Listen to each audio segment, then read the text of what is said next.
is consolidated form of all the 12 chapters. Purva Sesha Antimoditaha Pradhana Purusha Vyakta Sarvesvara Vivechanam Karma Dhir Bhakti Rityadi Purva Sesho Antimoditaha. Our Yamunacharya, the great Acharya of Ramanuja, gives the quintessence of all the 6 chapters in a beautiful sloka. In 13th chapter, he again spoke about the body and the soul. And in 14th chapter, he revealed about the qualities of the nature. And in 15th chapter, he revealed about the greatness of God. And again in the 16th, 17th and 18th, he spoke about karma, jnana and bhakti. These were, already revealed in the first shatka, already revealed in the second shatka also. But again, the last 3 chapters, the last 6 chapters are consolidated versions, that means made easy versions. Nowadays, we want everything made easy. So, he again made the whole thing easier and revealed it as 3rd shatka, in which the first chapter is Kshetra Kshetrajna Vibhaga Yoga. That is 13th chapter. Usually, some people say there is a question at the beginning of this 13th chapter. Arjuna wanted to ask something about Kshetram, about the Kshetrajna, and about the controller, and so on and so forth. But friends, it is said Gita has only 700 slokas. If we add the question of Arjuna as the first sloka of 13th chapter, then the number of slokas become 701. But in the commentaries of either Shankaracharya, Ramanujacharya, or either Madhvacharya, the first sloka was not at all mentioned. And there is no commentary at all to that sloka also in those 3 famous commentaries on Bhagavad Gita. So we take them as standard acharyas to comment on Bhagavad Gita. So when Shankaracharya or Ramanujacharya or Madhvacharya didn't touch that sloka at all, how could we say that there is that sloka? So that sloka was not at all there. Now very recently there was an IAS officer, a great person of course. We didn't want to mention the name, but that person said, I found 42 slokas more in Bhagavad Gita. 742 slokas in Bhagavad Gita.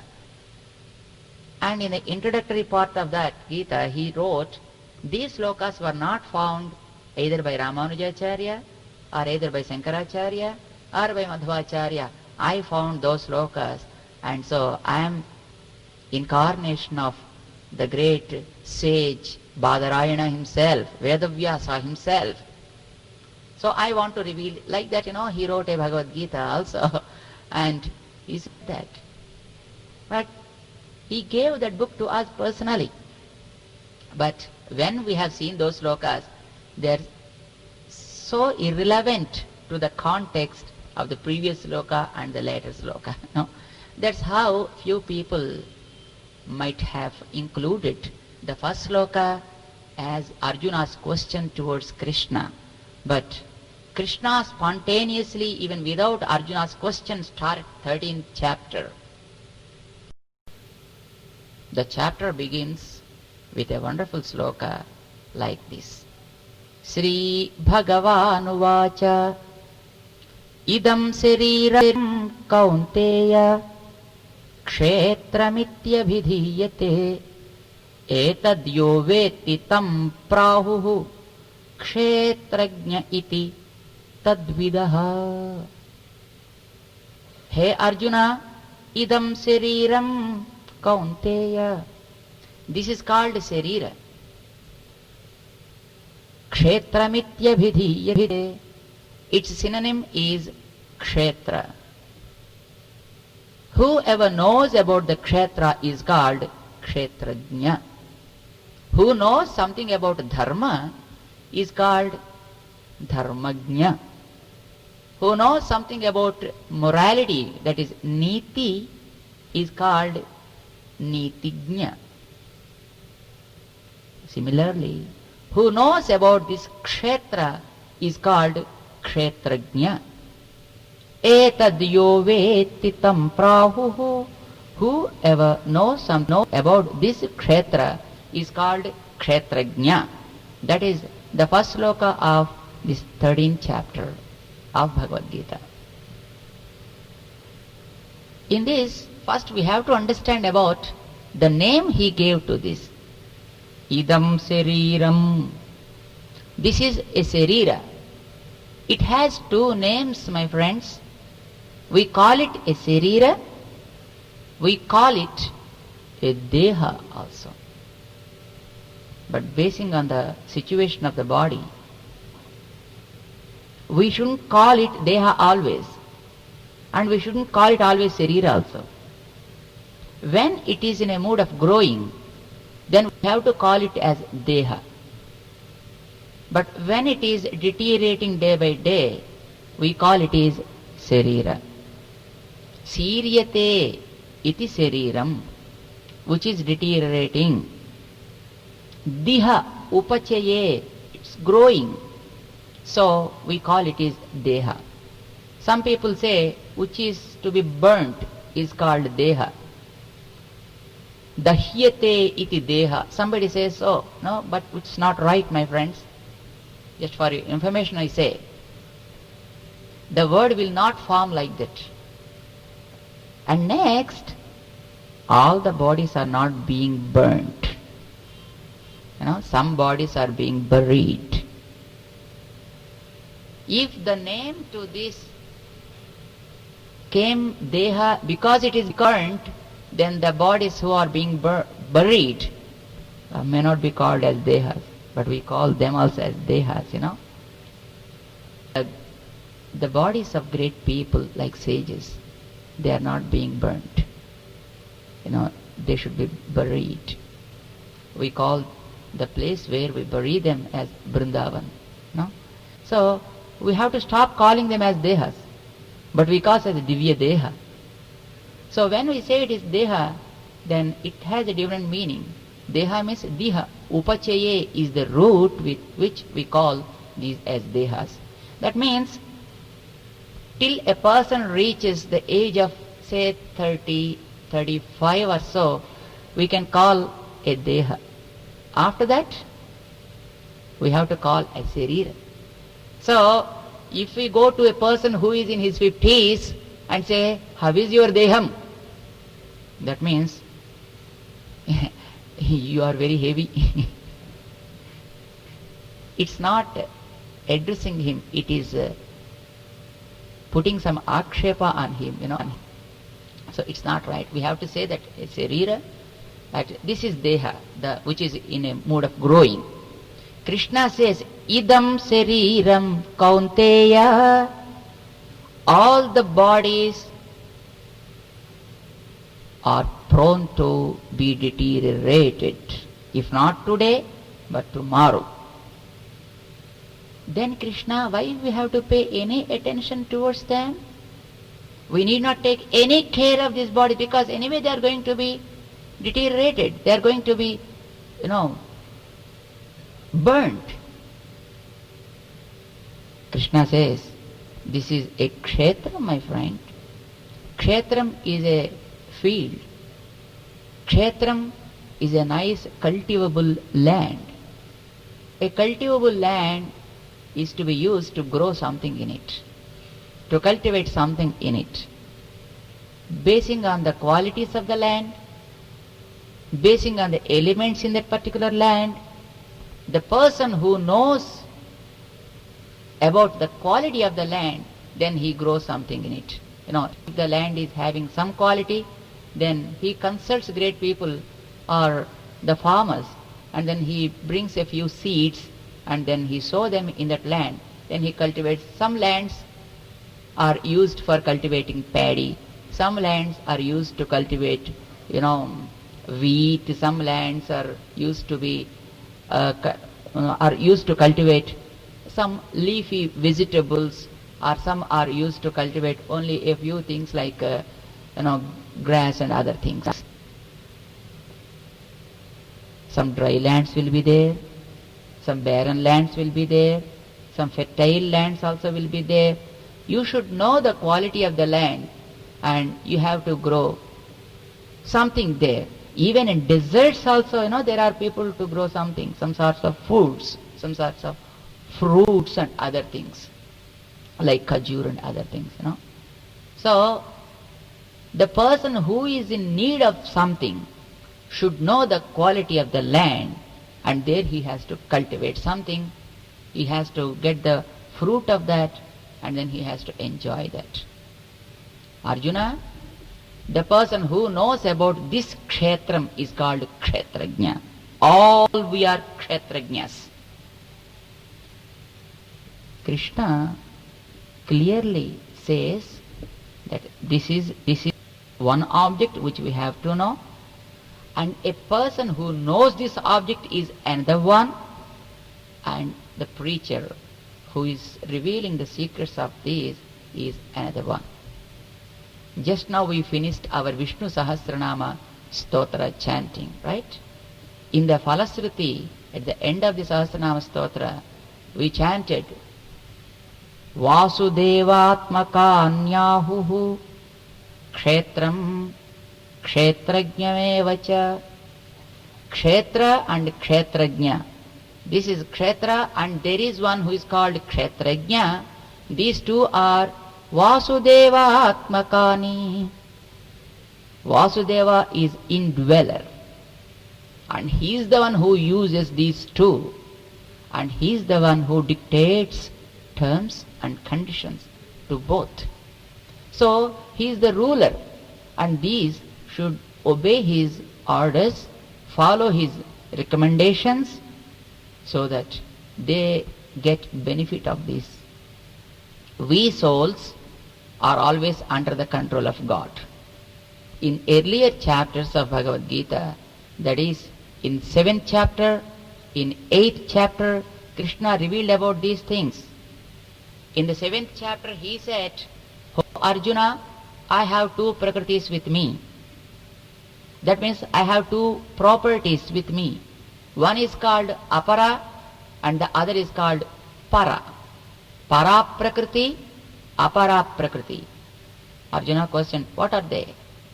Apara prakriti is the body, is the nature, and para prakriti is indweller, the soul, who enjoys the fruits of this body, is called para. There in 7th chapter, he declared that these two are his properties. That means he is separate than these two things. Here we can understand that there are three realities. One is the owner, and other is one who is being ruled, and the other is an object which is there to be ruled by both. God is ruling souls, God is ruling the nature also, whereas souls are trying to rule over the nature, trying to obey God. He is in between. He has to obey the instructions from God, and then he has to use the nature for his own sake. That is in 7th chapter, his chapter. And in 8th chapter he said, after realizing this fact that the soul is under my control, then you have to reach me for anything. If you want to enjoy wealth, you have to come to me. If you want to enjoy your own realization, then you have to come to me. Or if you want to have the God realization, even then you should come to me. Some people think that to have self-realization, one need not to pray to God at all. If he meditates upon the soul, or if he meditates upon something in, what you call in sunya, then he attains the self. People most commonly who are interested in self-realization, soul realization, they never worship God. They didn't want to worship God. They think that they are gods by themselves. But in 8th chapter, it's so interesting to mention that even for a person who is in need of self-realization, my Arjuna, he should come to me. He should approach me. In 8th chapter, he said, Om it ekaksharam brahma vyaharan mam anusmaran. For a soul who is in need of his own realization, he has to meditate upon Omkara and he has to see me as the meaning of the Omkara. Om ane iti aksharam vyaharan mam anusmaran, he says. That means meditate upon Om and see me. Why to see you? Because I am the owner of souls. I am owner of you also. If you want your own release from the bondage of karma, I have to sanction you. I have to permit you to get released from this bondage. So, if you go through Bhagavad Gita, we clearly find 3 realities. They are soul, God, and nature. In the first sloka itself, Krishna says, Idam sariram kaunteya kshetramitya vidhiyate. This is given to you as a cultivable land, and you are a farmer. You are under my control.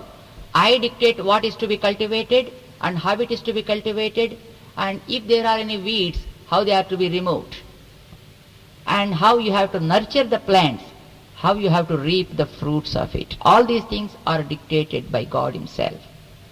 So, you have to obey the owner always. Probably that was not the 20th century, Who cultivates is the owner.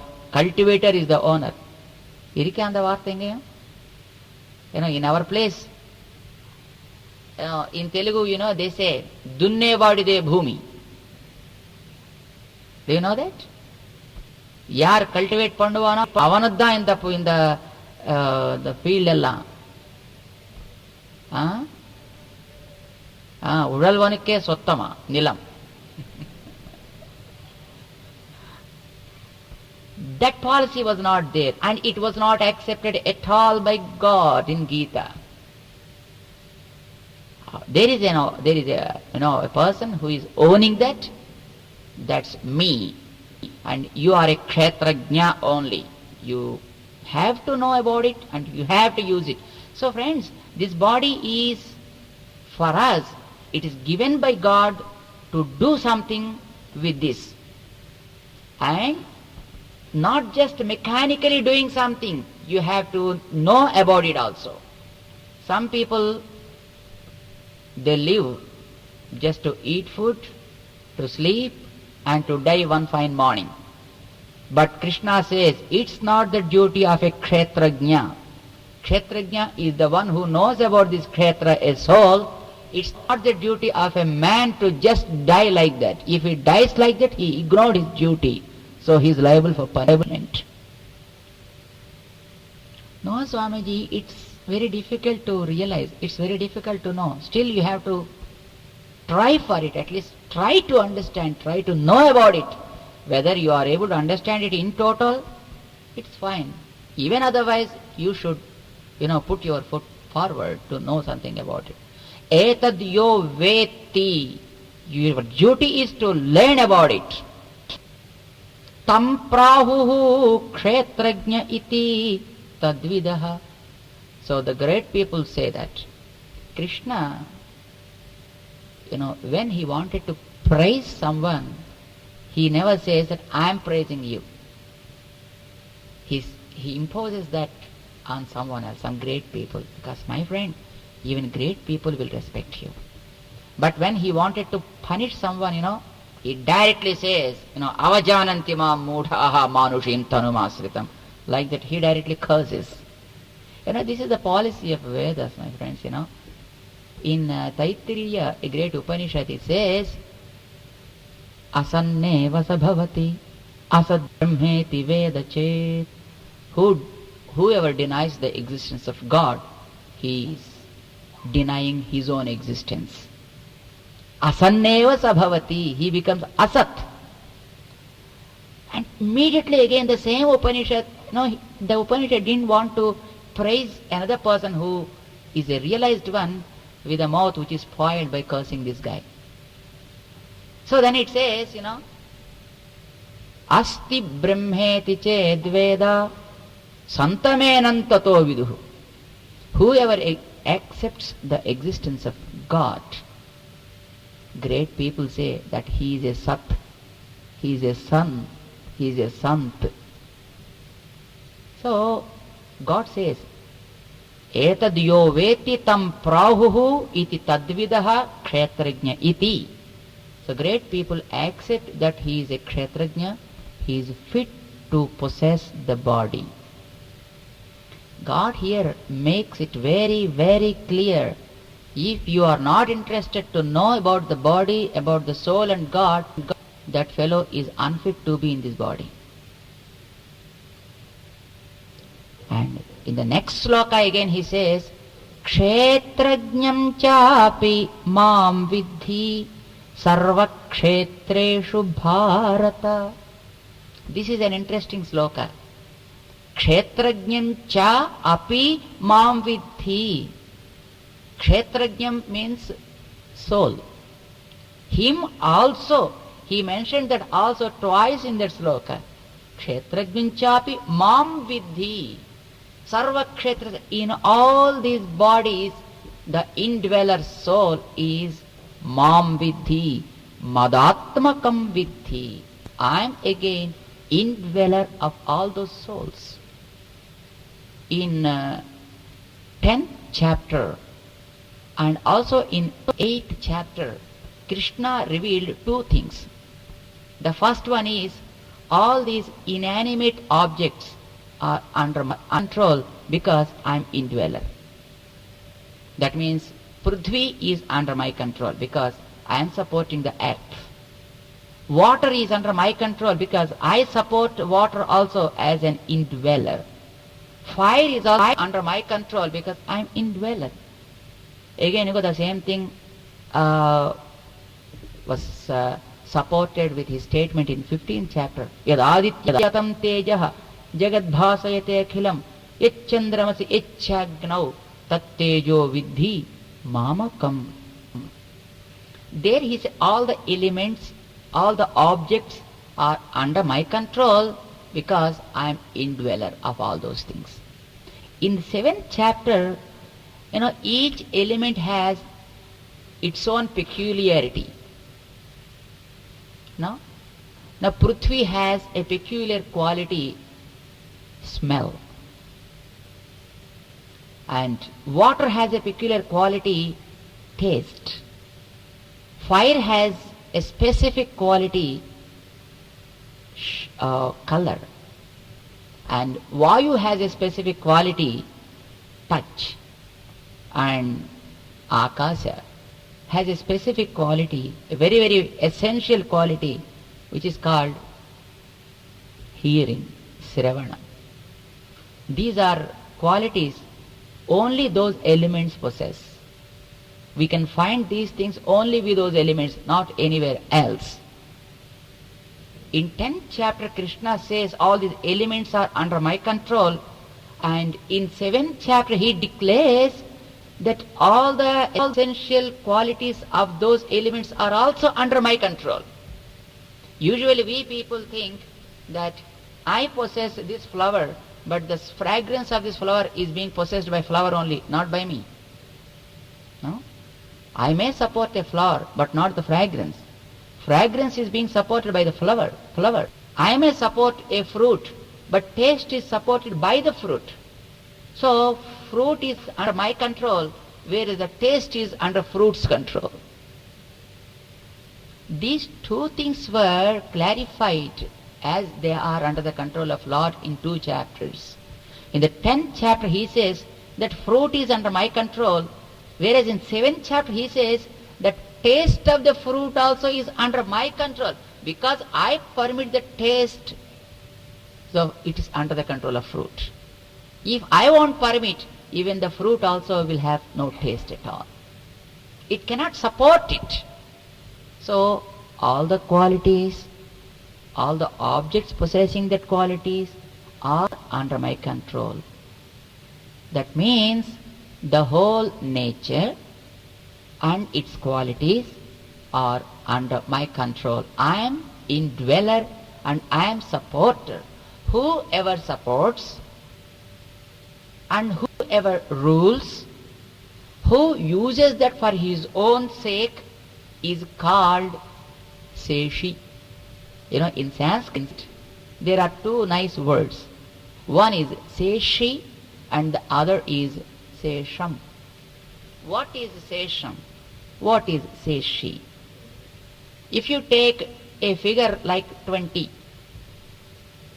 21, take 21, and then divide that with 5, then what?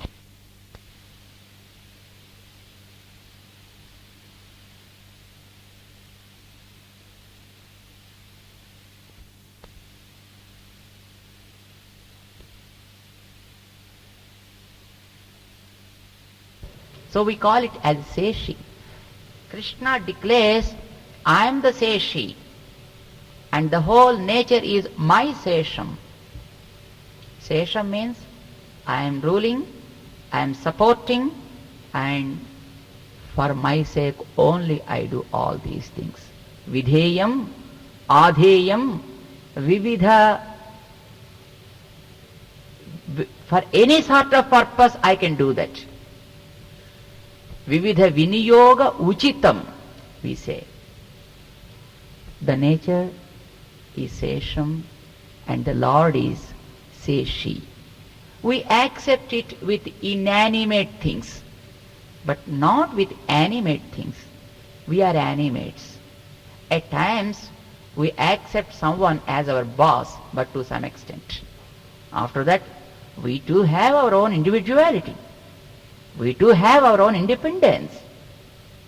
We obey some persons to some extent only, because we are also having jnanam. Let God also has jnanam. Let my jnanam also being used.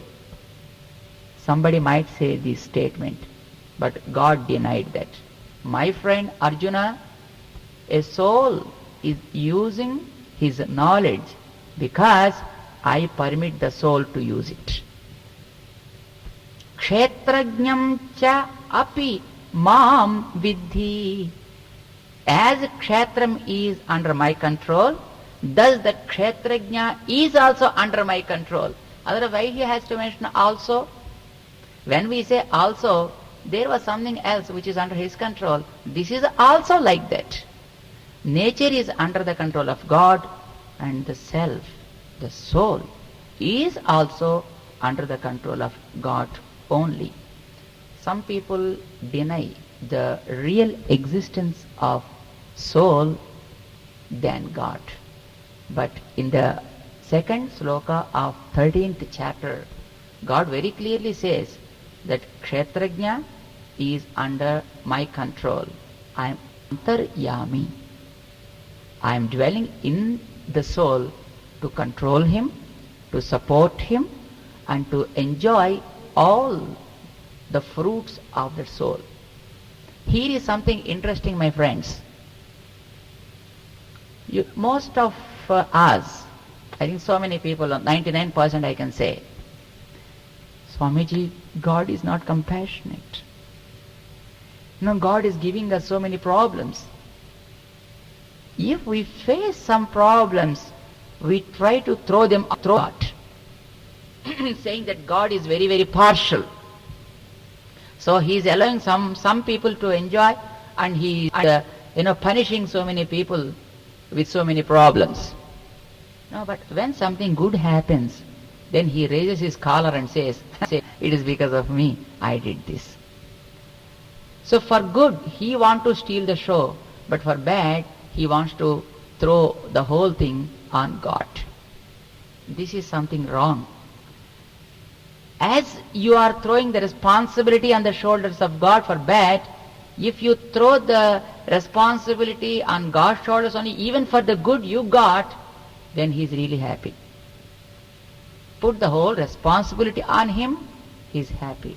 Or take the whole responsibility on you, even then he is happy. But, we do not do both. Something we want to give for him and something we want to share. This is not the right way. You know the story of Prahlada? Whatever good happened, he never thought that it is because of me. And whatever even bad happened, he never thought it is for me. When his dad threw him in the fire, even then he thought, it is to my Lord. When people came to beat him, to hit him with swords, even then he thought, it is up to Lord, let him take care. When his father himself came and just, hugged him saying, oh my Prahlada, I did this and that to die. Then even then he thought, it is to God who has to, save this soul. For good or bad, he put the entire responsibility on Lord and he was free from all the bondages. Then God stands guard always for him. Then he takes the entire responsibility. If you are standing via media, then he also thinks of you. He also thinks, okay, if you come here, I'll come, or if you go there, I'll come. Otherwise, thousands of years. Till then he says, come on, God, you come to save me. I also put my efforts. Then God says, put your efforts. Then I will see. When you are having some ego, then he never comes forward to save you. So here in 13th chapter, Krishna says, I can take care of all your problems. I can take care of all your responsibilities and I can keep you always in the divine abode of joy. But believe in me, kshetrajñam chapi mam vidhi. If you believe that you are also under my control, if you believe that I am your indweller, and if you believe that all your qualities are also controlled by me, then my friend, you need not face any sort of problems. You are free from all problems and I'll take care of you. Then Krishna, and Arjuna questioned Krishna, then Krishna, if you are caretaker of mine, why should I face so many problems in this body? I am great. I believed in you. Still I am not able to do what you wanted me to do. This body is not permitting me to do that. Why this is not permitting me? At times, though I feel that body is under my control, I am not able to do certain things. My Krishna, though I wanted to meditate upon you, the moment I start, something is happening with me. What is that? Why it is like that? Then Krishna started revealing something about the body. What is the nature of the body? What is the nature of the soul when he is in the bondage? Why he has to know that at all? First he should know that, na? Now we are under the bondage now. And great people say, great sages say, all the Vedas talk about so many practices. Have self-realization or God-realization. What are they? Krishna revealed about those practices in this 13th chapter, numbering about 19. 19 ways of practicing self-realization or God-realization. If you practice these things, either you want self-realization, you can get it, or if you want God-realization, even then you need to practice these 19 things. So practice part is given in 13th chapter for anyone. To practice something, first we should know the result. Our work is always result oriented. We do something if we get something. I think you must have experienced. If you ask your small baby to prostrate before God, the baby immediately asks, "Why, mom?" That means if that baby wants something. If you convince that baby, do this because, then the baby says, yes. If you say, you get prasadam, or you get good memory, you get good marks, you have to convince them with some result. If that result is there, then they are convinced and then they do that. Otherwise, even they won't do that. Our doing anything is for getting some result. Then Krishna in 13th chapter showed the greatness of soul in 23 aspects. And if we know that, and if we practice these things, then while living in this body itself, we get joy. We get divine abode of God within our own heart. We need not go to any place. We can enjoy our life here itself. What is the real nature of this kshetram? Why should we know about this kshetram? What is the kshetrajna? What he has to do here? Why he got this bondage? After releasing from the bondage, when he gets out of this body, how he will be and why he came here at all. So these are the things, my friends, in brief, discussed in the 13th chapter. Let us try to discuss about these wonderful things, of course, in brief and in our own way.